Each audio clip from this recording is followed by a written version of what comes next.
friends, welcome to VK Lectures. In this lecture, we will be discussing some topics of thermodynamics. Thermodynamics, it deals with the dynamics of the system associated with thermal energy. So, thermal energy and the motion of the particle, or uh, if there is a motion associated with this thermal energy, all these are considered under thermodynamics, and it's a branch of physics.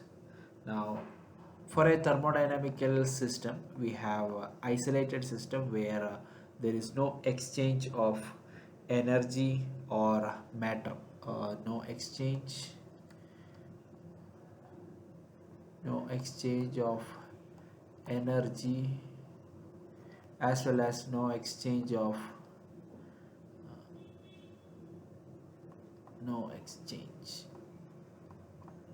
particle or matter.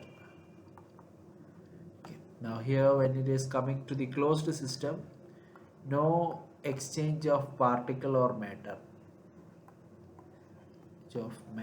but energy can be exchanged. Energy exchange. Okay. So for an open system, there is exchange of energy as well as particle. Of energy as well as exchange of particle or matter. Okay. Now here in statistical mechanics, we deal, or we give the name microcanonical ensemble.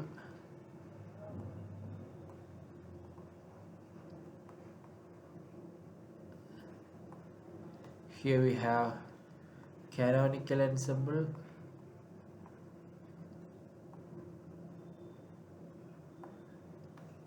and this is grand canonical.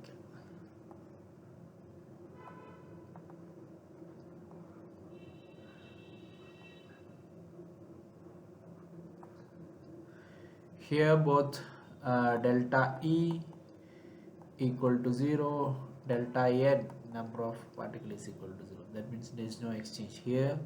Only delta N, number of particles, is equal to 0. Here nothing. They both get exchanged. Both are not equal to 0. It's an open system or grand canonical ensemble. Now let us see how to represent a thermodynamical system. Now representation of thermodynamical system is through state variables. State variables. Now these state variables are the variables that are required to describe the state of the system. Describing state of the system.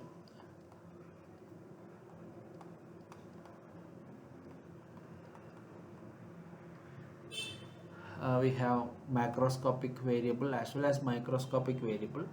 Macroscopic variables are the variables which represent the larger system, comparatively larger system, or it represents the group properties.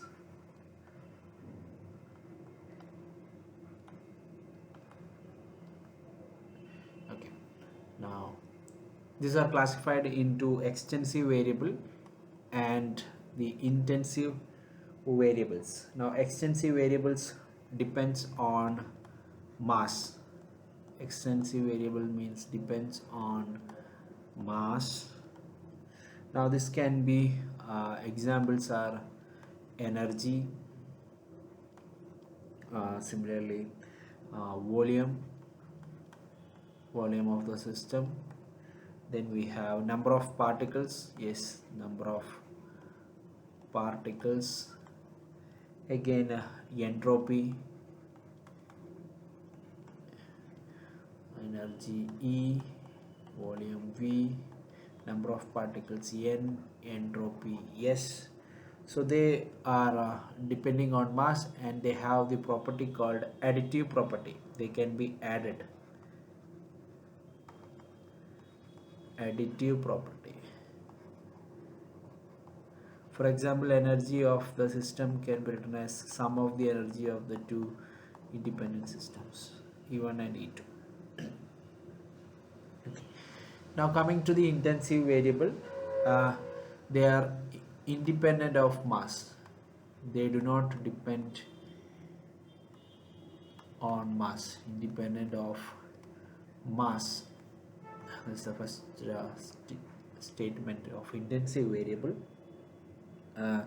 such as pressure, temperature,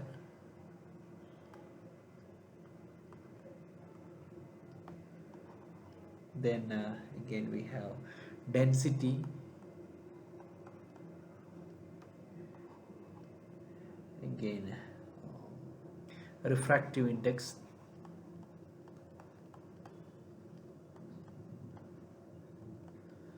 pressure P, temperature T, density rho.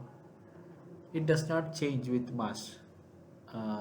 If you add more particle, density won't change. If you add more particle, more volume will be there, so mass by volume will remain constant. Refractive index.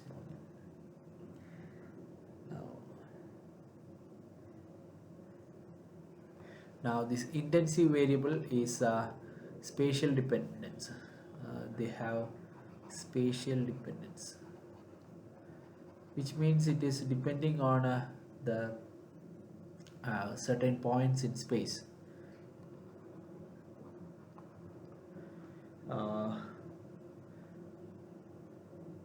For example, that's if you have the system like this, the temperature here at T1 and this T2, it will be different. So if you consider this as the space,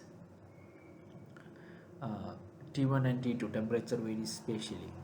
Okay, and as similarly it is with the pressure. If you consider a system like this, the pressure at a particular point over here P1, here P2 will be definitely greater than P1 because it is below P1. Okay. Calorimetry. Calorimetry deals with the heat transfer from one system to the another. Okay, so for any chemical and physical process, whatever the heat associated with this can be calculated using the calorimetry. That process of measuring this heat transfer is nothing but the calorimetry. Now calorimetry has different terms associated with this. That is, first one is heat capacity. It is the amount of heat required to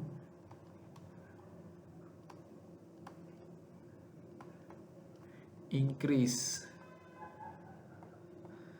the amount of heat required to increase the temperature of the system by 1 degree by 1 degree or 1 degree Celsius or 1 degree Kelvin. There is no change.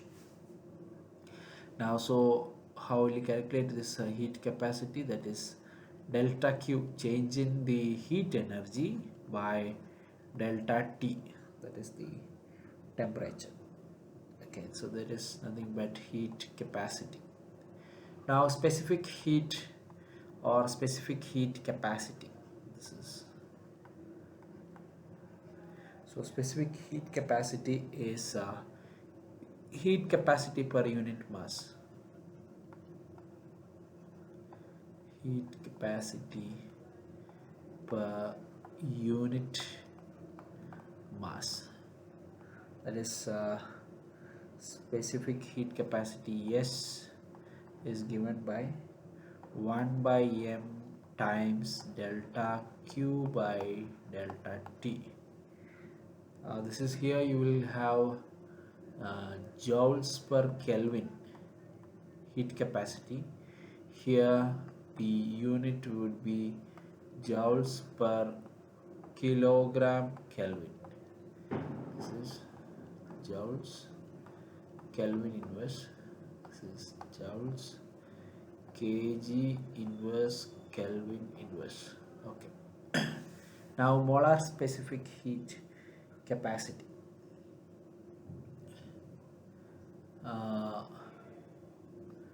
Molar specific heat capacity is 1 mole, so that is given by C. C is equal to, that is molar specific means with, per unit mole. Okay, heat capacity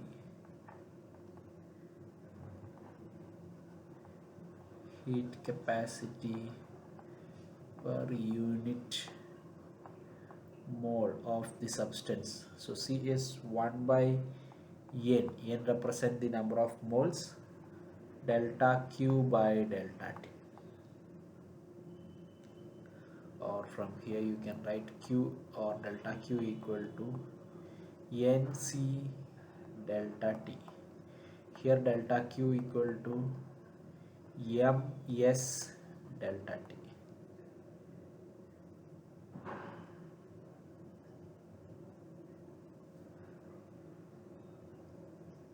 There's a small note that you can make for water specific heat capacity. S of water is equal to 1 calorie per gram Kelvin, and for ice specific heat capacity for ice is 0.5 calorie per gram Kelvin. Okay, just in terms of calorie, heat in terms of calorie, that's all.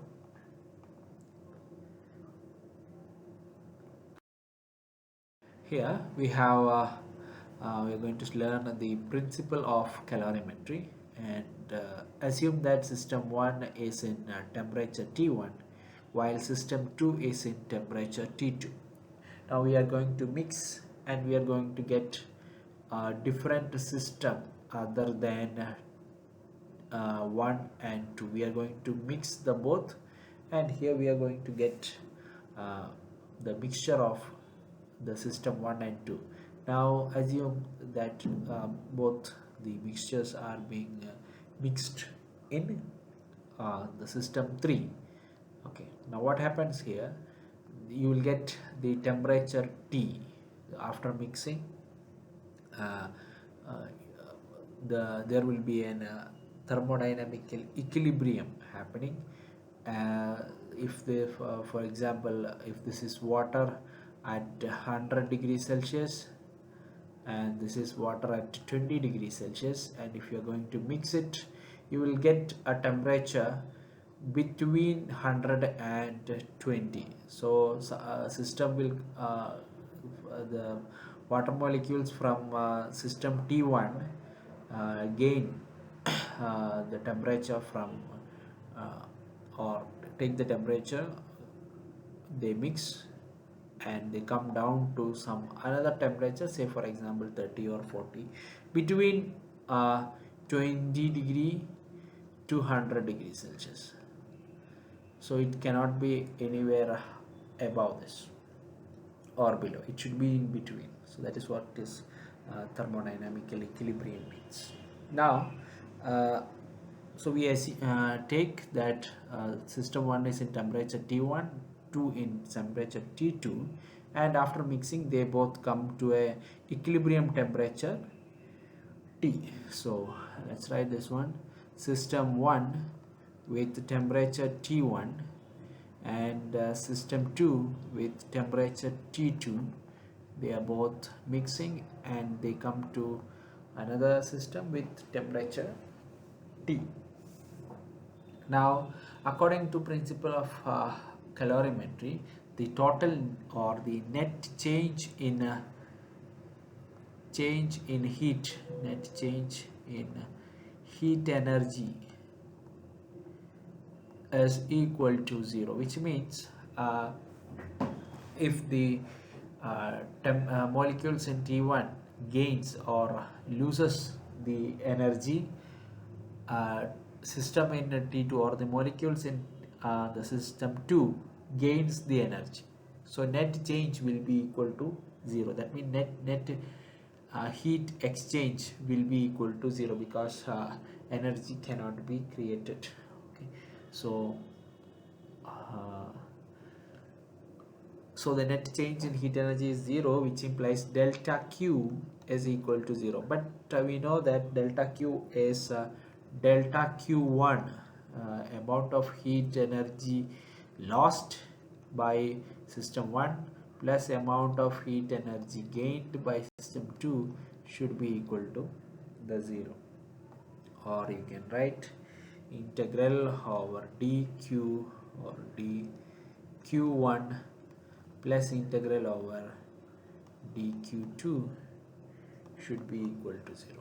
Now we know from our variables q in terms of specific heat can be written as the system with mass m1, specific heat capacity s1 into delta T, or this is delta Q.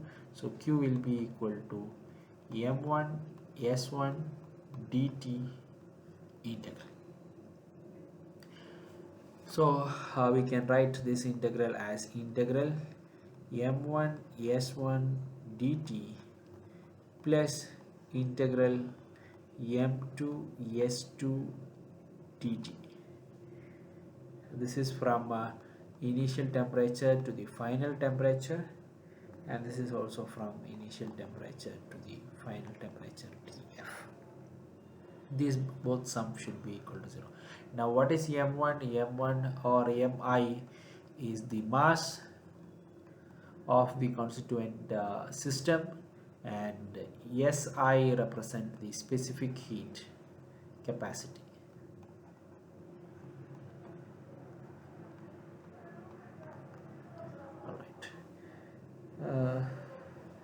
So we have initial temperature for the system 1. What was the initial temperature? That is T1, and the final temperature is T m1 s1 dt plus from the second system initial temperature is T2 and it is reaching T m2 s2 dt. Now let's rewrite this equation. So m1 s1 t, and t varying from t1 to t2 plus m2 s2 t varying from t2 to t1, sorry, yeah, t2, this is t1 to t, not, this is only t. Okay, so t2 to t is equal to 0. So m1 s1 into t minus t1 plus m2 s2 into t minus t2 equal to 0. From this you can rearrange and get capital T, the temperature. That means the equilibrium temperature T will be equal to m1 s1 T1 plus m2 s2 T2 divided by m1 s1 plus m2 s2. So this is an important formula for finding out the equilibrium temperature. So T is equal to m1 s1 T1 plus m2 s2 T2. You can write here, what if both the systems are of same specific heat, for example water. Okay, So what is T here? T is the equilibrium temperature. Equilibrium temperature. Write the equation for T when uh, S1 equal to S2. So that will be equal to T is equal to M1 T1 plus M2 T2 divided by M1 plus M2. We have seen the equilibrium temperature in terms of specific heat capacity, that is T is equal to M1 mass of the system in here, this is M2, so M1 S1, so here we have S1 again, S1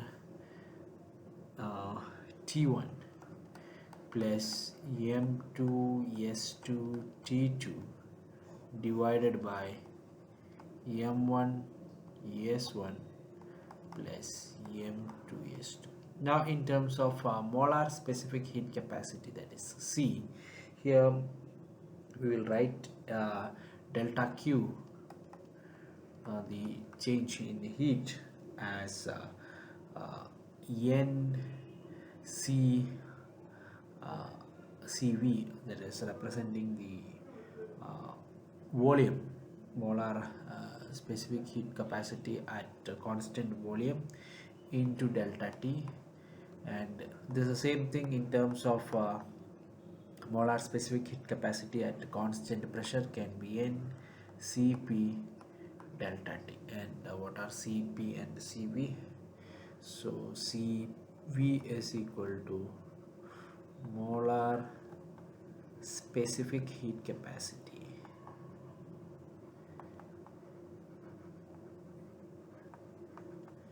at constant volume. Now we have Cp, which is molar specific heat capacity at C at constant pressure. Okay, so delta Q equal to NCV delta T, delta Q equal to NCP delta T, and from here we can write T, that is in general we will write T is equal to N1 C1 N1 C1, then we have T1 plus N2 C2 T2 divided by N1 C1 plus N2 C2. Here we can also write N1 C1 N2 C2.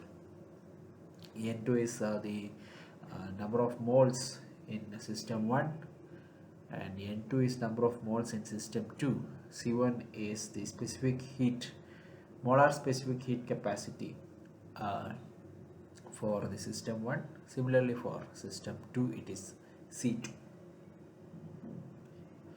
If let's say close, if M1 equal to M2 and the S1 or C1 equal to C2, then we have T is equal to T1 plus T2 by 2. This is when both the systems are made of same material. For example, water. If both the systems are of same material, that is water, and they have equal mass, M1 and M2, then this formula can be used.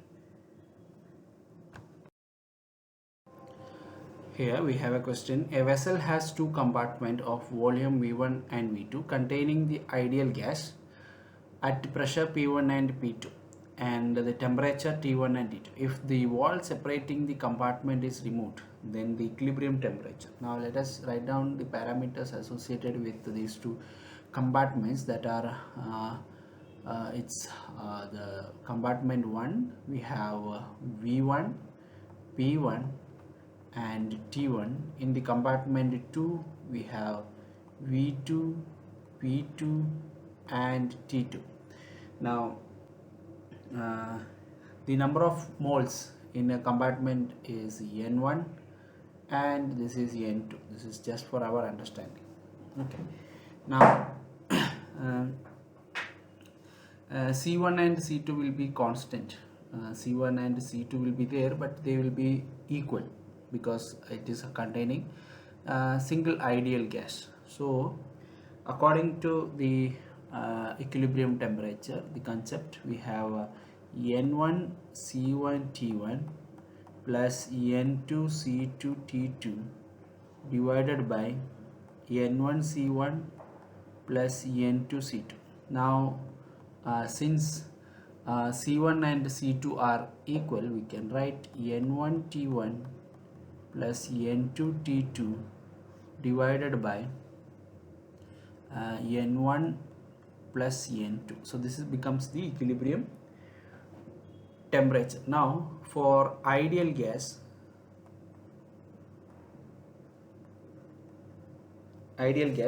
we have P1 V1 is equal to N1 RT1, PV equal to nRT, ideal gas equation, which means we can write N1 is in terms of N1 equal to P1 V1 divided by RT1, and similarly N2 will be equal to P2 V2 divided by RT2. Alright, then let us write down what is the equilibrium temperature. T will be equal to N1 is P1 V1 by RT1, so P1 V1 divided by RT1 into T1 plus P2 V2 divided by RT2 into T2 divided by, write down what is N1, that is P2 V2 divided by, P1 V1 divided by RT1 plus P2 V2 divided by RT2. This gives us T1 T1 gets cancelled, P1 V1 by R plus P2 V2 by R. Then R can be cancelled, so we can write in the denominator also there is R here, so P1 V1 by T1 plus P2 V2 divided by, T1 gets removed, so P1 V1 plus P2 V2 divided by P1 V1 by T1. So P1 V1 divided by T1 plus P2 V2 divided by T2. So this is the equilibrium temperature in terms of pressure, volume and temperature as given in the question. So in this equation 1 we have N1 and N2. This we have to convert to some other forms of which is given in the question, because N1 is not given in the question. So that's why we have converted.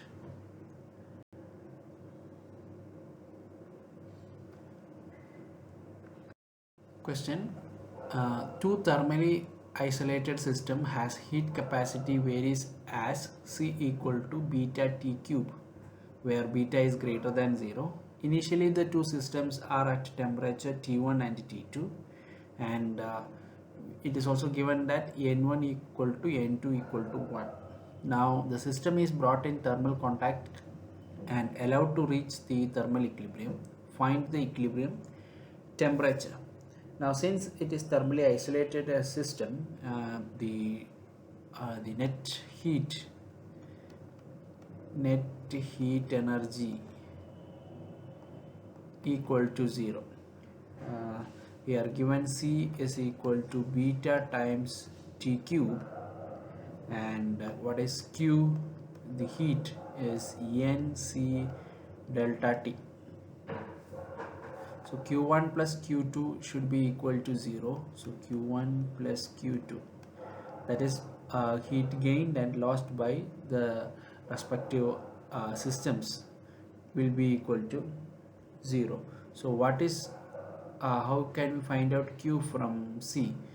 We have Q equal to let's write down. So Q1 plus Q2 equal to 0 implies integral N1 C1 dt from the system T1 to T plus integral T2 to T N2 C2 dt. Now since N1 and N2 are equal to 1, you can write, and C1 equal to C. Okay, so C is beta T cube. So integral from T1 to T beta T cube dt plus integral T2 to T beta T cube dt equal to 0. This gives us beta times T power 4 from T1 to T plus beta times T power 4, this is by 4, power 4 by 4 from T2 to T equal to 0. So by 4 and beta gets cancelled. So T1 T power 4 minus T1 power 4 plus T power 4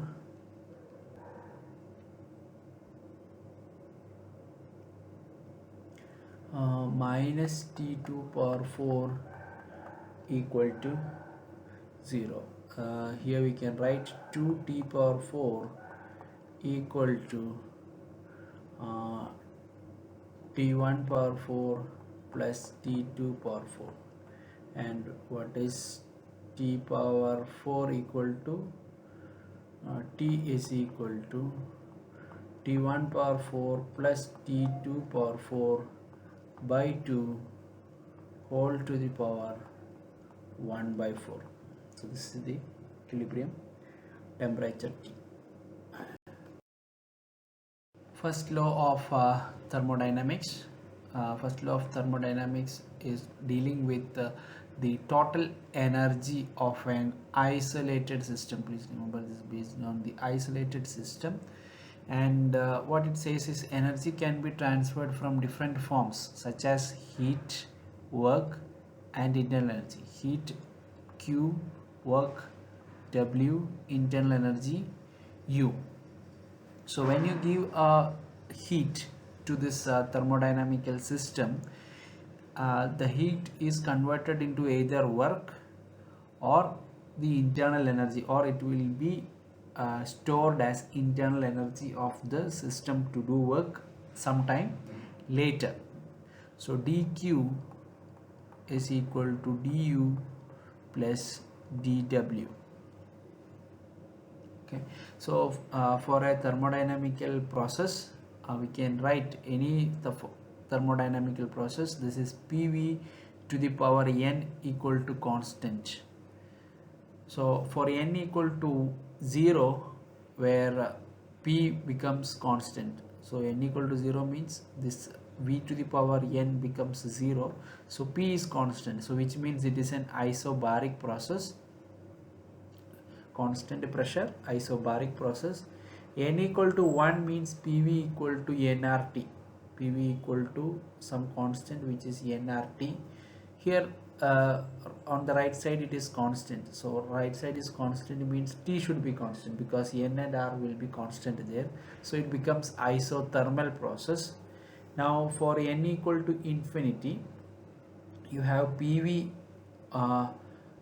equal to constant, or we can write this V power infinity. So here V becomes constant, so it is an isochoric process. where volume is constant. Volume is constant.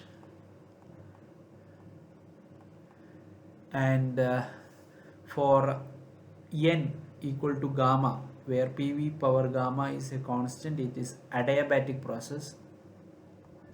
Adiabatic process. In this adiabatic process, delta Q equal to 0. There is no change in heat energy. Okay, this gamma is nothing but Cp by Cv. Gamma is Cp by Cv, that is Cp is molar specific heat capacity at constant pressure, and Cv is molar specific heat capacity at constant volume.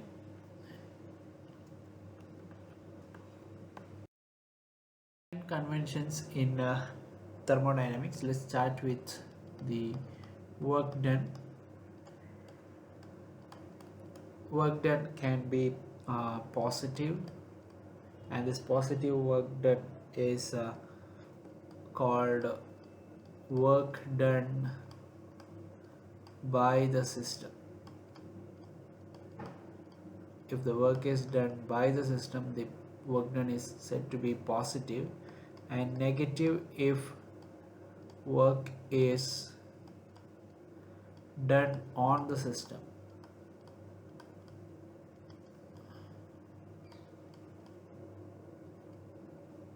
Okay, now here for the first case, Vi, the initial volume, will be less than the final volume. That means work is done by the system means the volume expands. Volume expansion will happen, positive work done. And if work is done on the system, volume does not expand, that is contracts. So Vi will be less, will be greater than Vf. Okay, so volume contracts.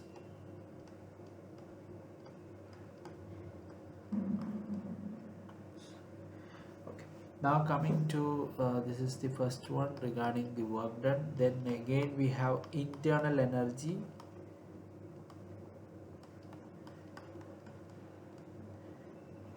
Internal energy given by, this is work done dW, this is du.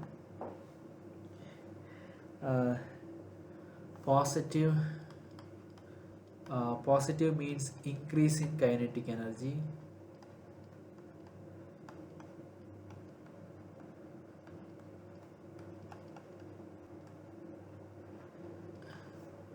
Negative means decrease in kinetic energy.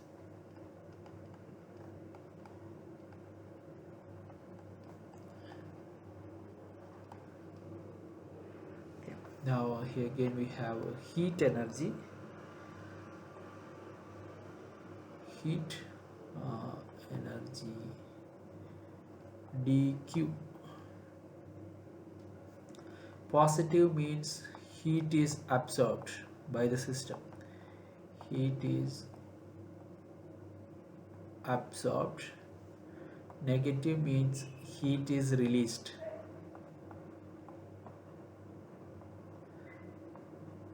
This is absorbed or gained by the system, released or lost by the system, that is negative.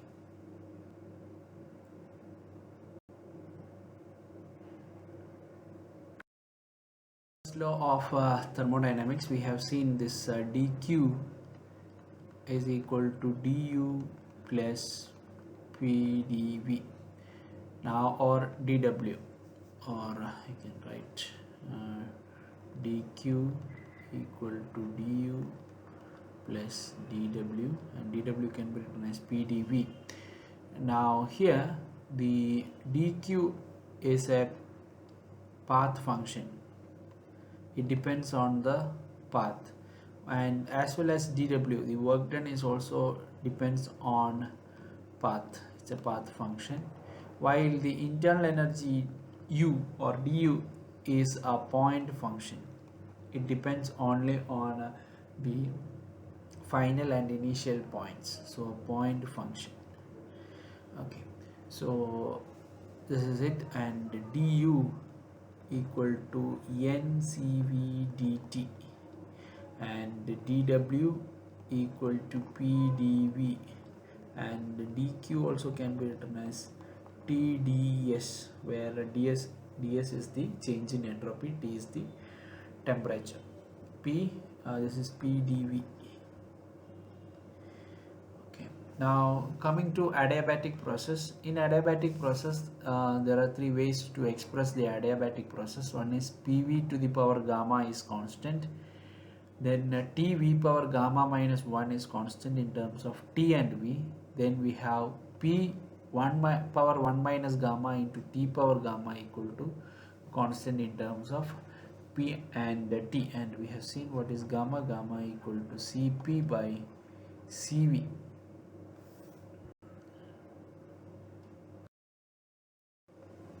Done in adiabatic process. So in adiabatic process we have come to know that dq equal to 0, that means total work done is 0, and we know pv power gamma equal to a constant. Now dq can be written as du plus dw. Since dq equal to 0, du equal to minus dw, or dw equal to minus of du. So dw, we need the work done, minus du, which is equal to minus ncv dt. Now the total work done will be the integral. So integral dw equal to minus integral ncv dt. This is the initial temperature Ti to the final temperature Tf. So work done is equal to minus ncv t from initial to final. Since it is minus sign, you can go with the lower limit, so ncv ti minus tf. So this is the work done for adiabatic process.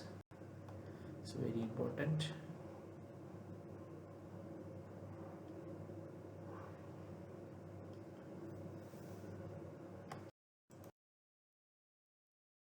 Some important formulas that we need to remember, that is, one is gamma equal to cp by cv, and we also know that cp minus cv is equal to the r, the gas constant. Okay, so from here this can be written as cp equal to gamma times cv. So just rearranging this, so cp equal to gamma times cv minus cv equal to r, and cv into gamma minus 1 equal to r, and cv equal to r divided by gamma minus 1. So that's cv in terms of r and gamma, and similarly cp or cv equal to, we can write gamma by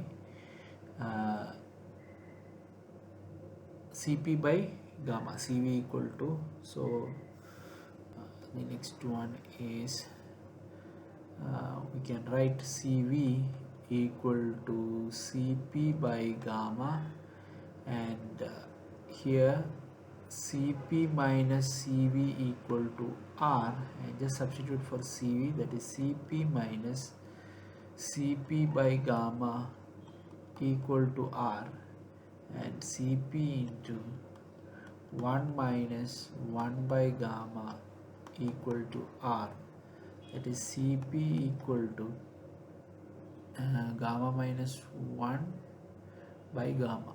So Cp equal to R divided by gamma minus 1 divided by gamma. So that's equal to gamma R divided by gamma minus 1, that is equal to Cp in terms of gamma and R. So here we have the first equation, and that is Cv equal to R divided by gamma minus 1, then that's equal to Cp. Cp equal to gamma R divided by gamma minus 1. Cp minus Cv equal to R, this is another important that we have to remember, and gamma equal to Cp by Cv, and this is another formula. Now in terms of degrees of freedom, degree of freedom F, we can write gamma equal to 1 plus 2 by F, 1 plus 2 by F. From here we can know that gamma value should be always greater than 1, because F cannot be negative. So gamma will be always greater than 1.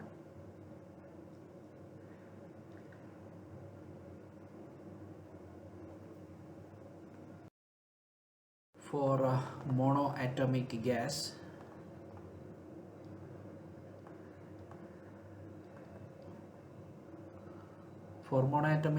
we have degrees of freedom equal to 3, monoatomic gas in 3 dimension.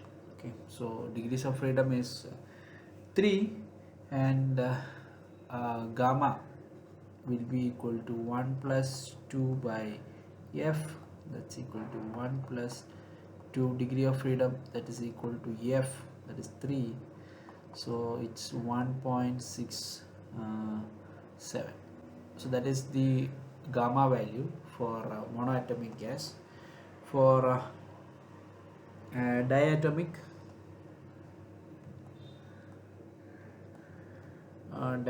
gas, we have degree of freedom equal to 5, then the gamma equal to 1 plus 2 by F, that's 1 plus 2 by 5, it's equal to 1.4. Okay.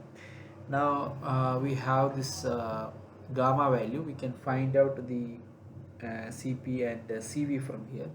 Cv, which is equal to R divided by gamma minus 1, so that's equal to R divided by gamma is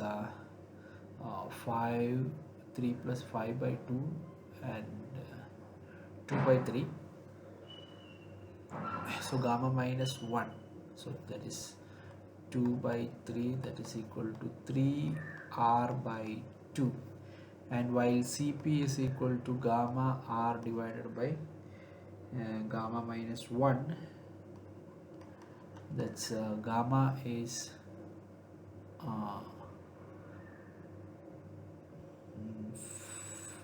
5 by 3, so 5 by 3 times R divided by gamma minus 1 is 2 by 3, so 2 divided by 3, so that's accounts for 5R by 2. Now if you can calculate Cp minus Cv, this is 5R by 2, this is 3R by 2, so Cp minus Cv is equal to R. From here also we get.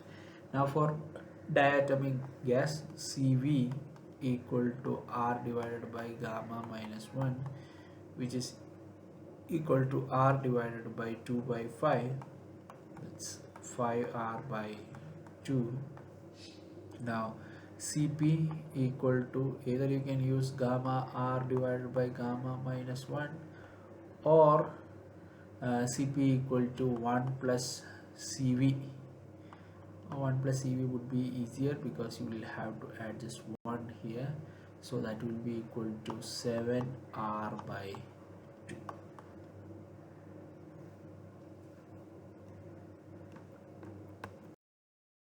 Of thermodynamics. Now for any system, thermodynamical system, when it moves from one equilibrium to another, so you have equilibrium 1 to equilibrium 2. So when you move from one equilibrium position to another equilibrium state, then there is always change in entropy. Entropy of the system changes. Entropy is basically the disorder, or it is also called thermal inertia.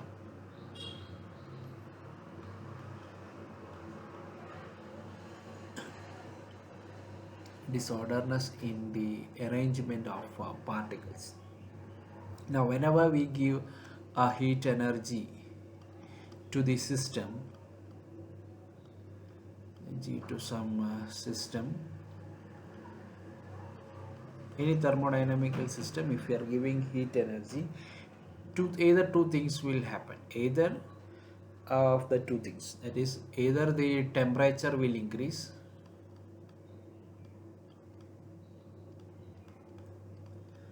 or the state will change. Change of state basically means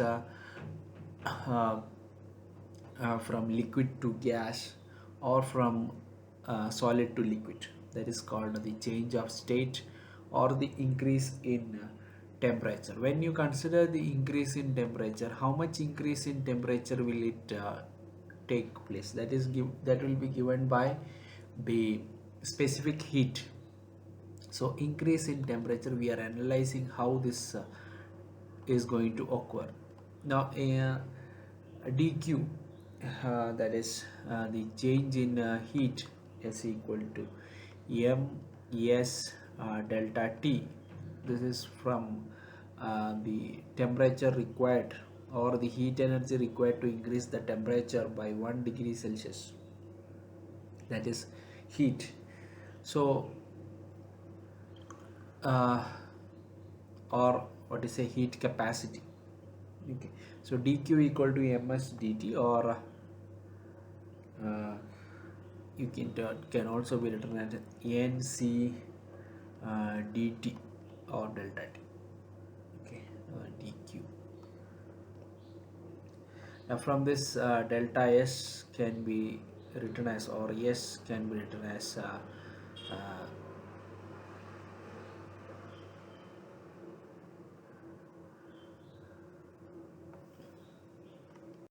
here we can write instead of yes capacity as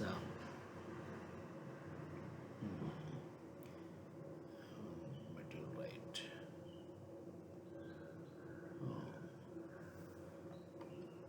okay, here we will take dq by t.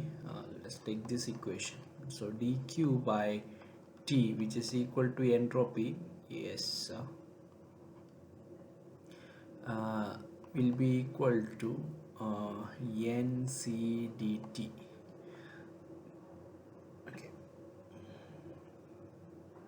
Now nc dt by T, then S, or this is ds. Now S is equal to uh,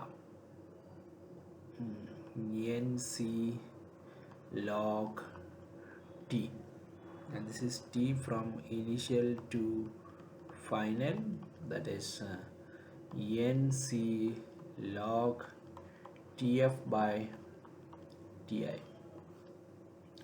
So NC log TF by Ti, that is the entropy delta S. Okay. Now here this is heat capacity. Don't confuse it with the entropy. This is heat capacity.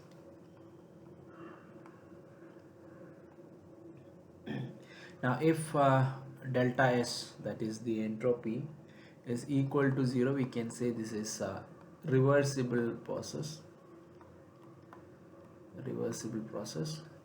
While if delta S is greater than 0, this is irreversible.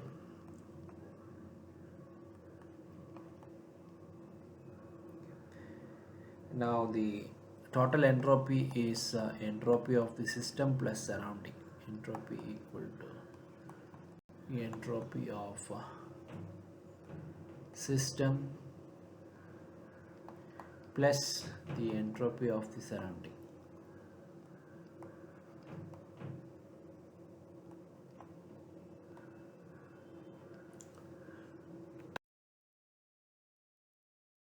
Heat engine. Now heat engine, this is the system. Here we have the source will be at temperature T1, and the source is giving the heat Q1 to this working substance,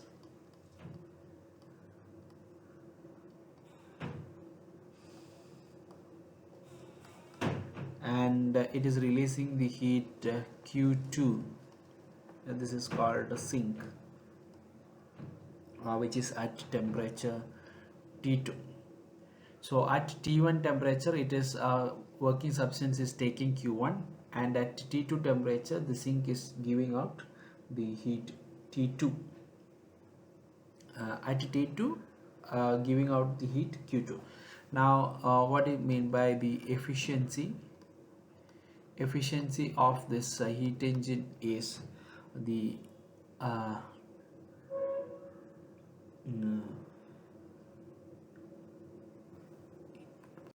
is given by the work done by the heat engine divided by the heat provided.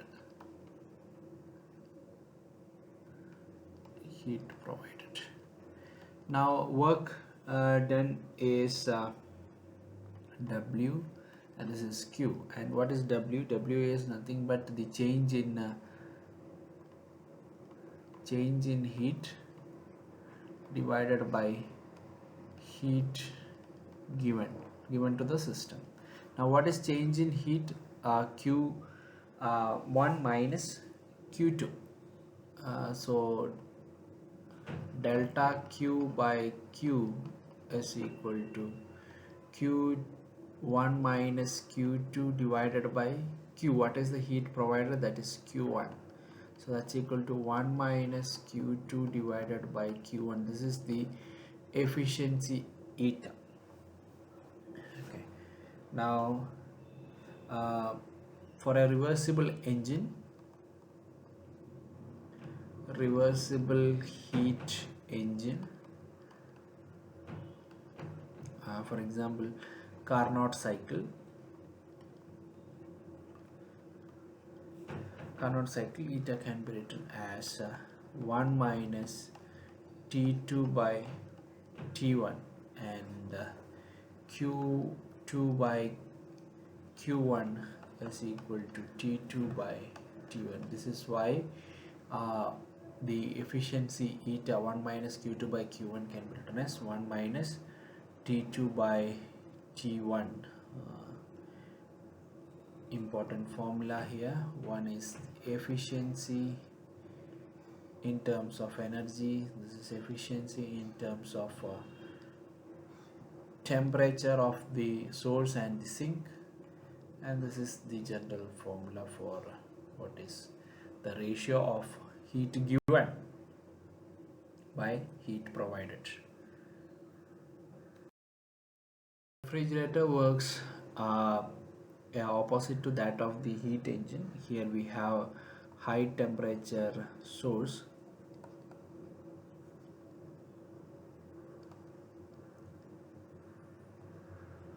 high temperature which is at T1, providing the heat Q1 on this working substance.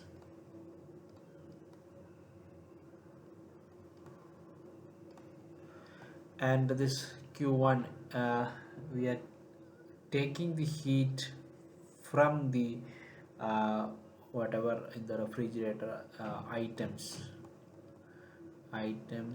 or fruits. So the heat is taken from these items within in this refrigerator, which is will be at lower temperature. So Q2 is given to the substance and Q1 is moving in the opposite direction by giving some work onto this working substance. Okay, so work is done on this system. While doing this work being on the system, the heat from the fruits are going to the working substance and then given back to the temperature T1. It's outside temperature. So here we, instead of efficiency, we say the coefficient of performance. Coefficient of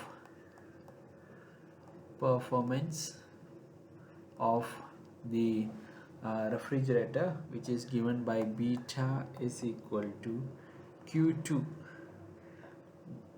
divided by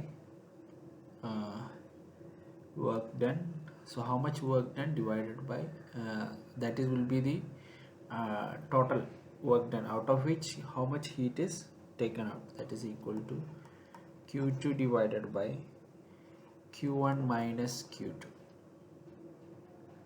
and eta is equal to 1 divided by 1 plus beta. This is again the formula. How to convert the Carnot engine to refrigerator? The relation between Carnot engine and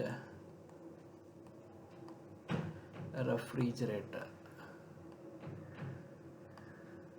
So that is eta equal to 1 minus Q2 by Q1, that's equal to 1 minus T2 by T1, that's equal to 1 by 1 plus beta. Beta we already have, Q2 by Q1 minus Q2.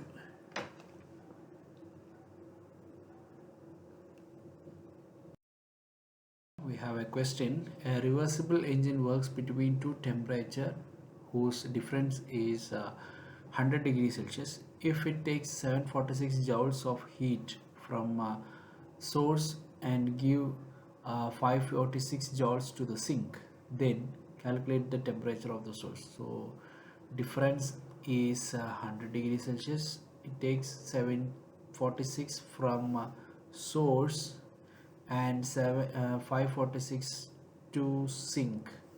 Okay, these are the important points here. We need to calculate the sink and the source temperature. So the efficiency, let's start with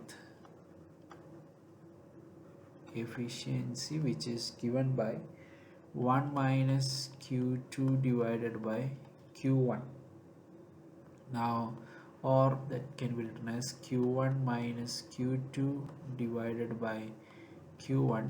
So we know Q1 is heat given taken from the source. So 746 minus 546 divided by Q1 is 746, so that's equal to 200 uh, 200 by 746. Okay, now we also have the efficiency eta in terms of temperature. So 1 minus T2 by T1, that's equal to T1 minus T2 by T1 is equal to 200 by 746, but the temperature difference is given as 100 degrees Celsius, so this can be written as T1 minus T2 is 100. So this is 100 divided by T1 equal to 200 divided by 746, so this is 200 divided by 2T2, so 2 by 746, so T1 is equal to 746 divided by 2, that is 373. Okay, now the T2 is equal to the difference is 100, so T1 plus 100, so T2 T2 should be less than T1, so we can write T1 minus 100, so T2 is equal to T1 is 373 minus 100 is 273. This we can write it in Kelvin.